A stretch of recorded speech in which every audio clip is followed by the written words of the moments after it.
Hi, everybody. Welcome to Reader's Intrigue, where authors are going to read the first chapter of their book so that we can be intrigued and maybe find a new book to read. Get comfy, get cozy. Let's listen. Hi, I'm Val and I'm the author of the Aoife Walsh thriller series. As you can probably tell from my accent, I'm Irish. I've lived in Ireland all my life and my series is set in Ireland. And because it's set in Ireland, I gave my main character an Irish name. Her name is Aoife. That's like Eva, but with an F, and it's spelled Aoife. I know that's odd, but that's Irish spelling for you. And Aoife is a very common Irish name. Sometimes it seems like every second woman in her 20s and 30s is called Aoife. So I didn't start off intending to be a writer. I worked in an office all of my working life, and I assumed I'd keep doing that for the rest of my working life. But about 7 or 8 years ago, I was made redundant, and the economy in Ireland was very bad at the time.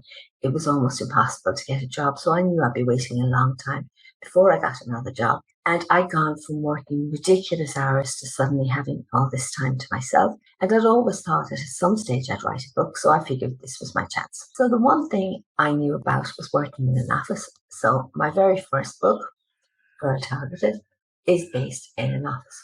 So in that book, Aoife is 23, married and pregnant with her first child. And she takes a job in an office in Dublin. And on her second day, she finds her boss hanging from the ceiling. I had intended to go back to work and I hadn't planned to write again. But then when I was doing the edits of my first book, I came up with an idea for my second book.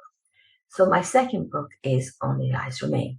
Now, I had mentioned in Girl Targeted that Aoife's father-in-law had walked out on the family when his kids were young and had never been seen again. But it turns out in Only Lies Remain that he didn't walk out on his family, he was murdered. And when his body is discovered 15 years later, his wife, Maura, is the obvious suspect. Now, Aoife's always been very close to Maura because her own parents died when she was 18, and she got married shortly afterwards, and she sees Maura as a surrogate mother. So she decides that she has to prove that Maura is innocent. So I thought that was the end of the series. It never even occurred to me that there would be more books. And then I came up with a plan for The Silent Speak. So in The Silent Speak, an entire family are murdered in their own home, and 2 of the victims were members of Aoife's book club. Now, the police assume that the father killed his wife and his kids and then himself. But his sister doesn't believe that, and she asks Aoife to look into it. So by this stage now, I had assumed I'd keep writing, but I had no plans for the series until I came up with a plot for Where Loyalties Lie.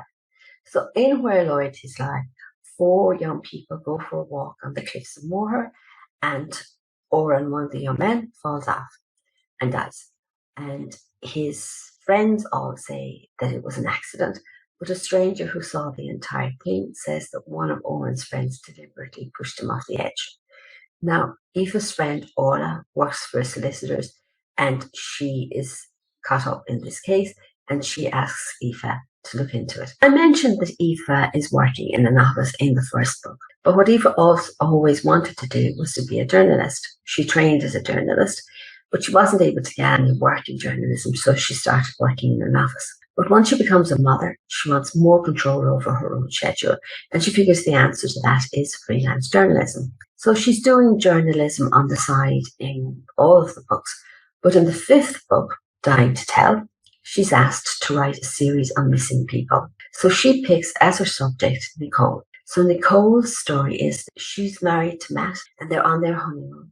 And she's lying on a beach in Italy. Matt is lying beside her, and Nicole falls asleep. When she wakes up, Matt is gone, and she never sees him again. Aoife is investigating Matt's disappearance when his body is discovered, and it turns into a murder investigation. So that's the story of Dying to Tell. Now, as I mentioned, I never had any plans in advance to write a series, so all of my books are standalone thrillers. They all can be read in any order, and you can pick them up anywhere, and you won't miss out on anything.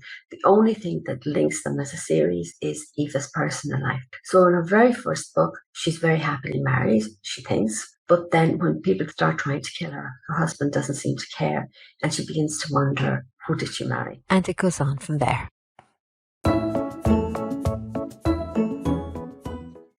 Okay, so Dying to Tell has a very short prologue. It's only 2 paragraphs, so I'm going to read that first, okay? Matt shut his eyes and took several deep breaths. After a few minutes, he felt his pulse begin to slow. Good. Breathe in, hold, breathe out. Okay, now do it again and again. That's better. Now think, how are you going to get out of this? Images popped into his mind and he jerked his head to one side to dislodge them.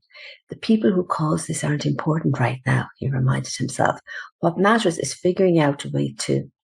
His eyes flew open. What is that? Oh dear God, no. He squeezed his eyes shut like a kid who believes things he couldn't see would disappear. His heart beat so fast he felt the room spin. For a second he wondered if he was having a heart attack. The idea was so ridiculous he almost laughed. What difference would it make now? What difference would anything make? Chapter 1. The man settled down on the sunbed and looked around. It was as he'd feared, not one unattached female. Such a pity he hadn't been able to get here earlier in the season. The family who'd been occupying several sunbeds moved away, and there she was, on the last sunbed in the row, staring out at the ocean. She was a little older than his eldest girl, 24 or 25 maybe, with alabaster skin and carrot red hair. Not beautiful, definitely well below his usual standard, but she was pretty enough, and he'd never been with a redhead before. She'd do. He was about to make his move when he noticed the towel, iPad and shades on the sunbed beside her. Was her friend male or female? It would be a mistake to rush in. What if her friend turned out to be a goddess? He could wait. He finished his drink, eyes roaming the beach in case a prettier girl walked by. About 15 minutes later, movement caught his attention and he looked away again. The girl was now shoving the items from the second sunbed into her bag. So she was alone after all? He sat up, ready to catch her eye and give her the smile that had never yet failed him. But she hurried past him without even a glance in his direction. He was amazed to find that he was quite annoyed. What did he care if that chit of a girl didn't notice him? It took him 2 whole minutes to decide to follow her, a decision he regretted almost immediately when she strode up the road like a commuter who could see her train in the distance. Should he go back to the beach? A girl who walked that fast was way too uptight for his taste. No, he was up now. He might as well get a nice cold drink from the hotel bar. The girl was talking to the receptionist when he entered the lobby. He'd definitely been right about her. Look at that frown.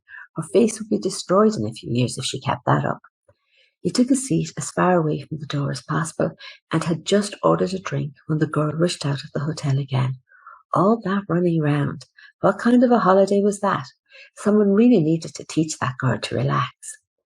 20 minutes later, she sprinted past him to the reception desk. There was a hysterical note to her voice and her hands were flying in all directions. Curiosity got the better of the man and he moved to a seat nearer the reception desk. Matt was lying on the sunbed beside me, he heard her say. I fell asleep and when I woke up he was gone. The receptionist muttered something that the man didn't catch. The girl's voice rose. You told me already that he didn't return to the hotel today. I want you to call the police right away.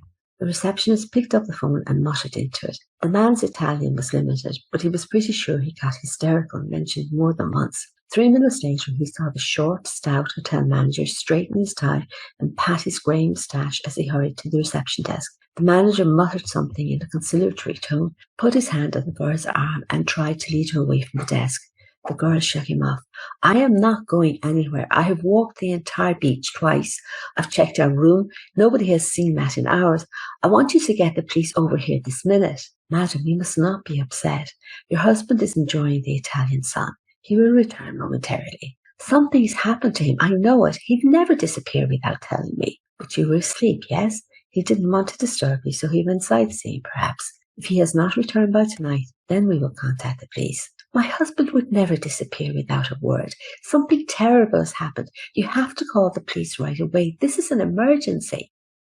Madam, the sea here is calm. You say your husband is a strong swimmer. He could not drown. If he had been in an accident, the police would have contacted the hotels. Please, go upstairs and rest. I'll have a waiter bring you a nice cold drink. When you wake, your husband will be... So you're not going to call the police? Fine. I'll call the Irish embassy and they can handle it. The girl ran out of the lobby, the hotel manager in hot pursuit. The man shook his head. The receptionist had been right. The girl was hysterical. If his own wife called the police every time he went chasing a young girl, they'd never get anything else done. Didn't the girl say the Irish embassy? It's always raining over there. Everybody knows they can't cope with the sun. The girl probably has sunstroke. Tomorrow she'll be embarrassed by the fuss she caused. A pair of long, shapely legs caught the man's attention, wiping all thoughts of unstable Irish girls from his mind. The following morning, the man stood at the reception desk. His foot tapped against the floor as he waited for the receptionist to finish her phone call.